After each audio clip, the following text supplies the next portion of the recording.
Rappelling at zipline dinarayo sa Narvacan, Ilocos Sur ng mga mahilig sa mountain adventure.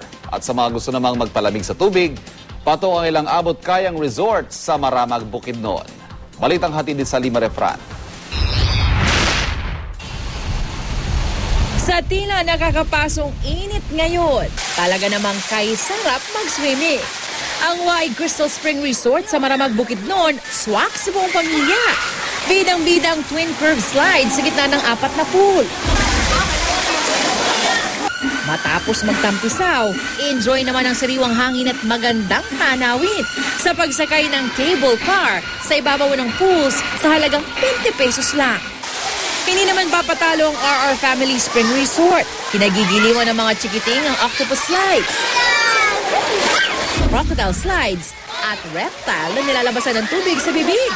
Sa halagang 40 pesos, enjoy to sawa ang paglangoy sa 8 pools ng resort. I like the weather because it's cold.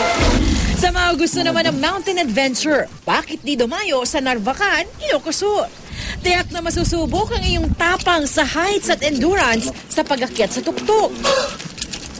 Mapapasabak din ng mga turista sa rappelling para makababa mula sa 320 feet na taas ng bundok.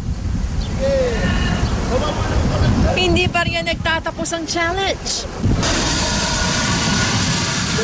Mag-ala Superman sa aabot sa kalahating kilometrong zipline. Ayos! At kung ahaw pa rin sa water adventure, mag-kayaking naman sa dagat. Sa Lima Refran, GMA News.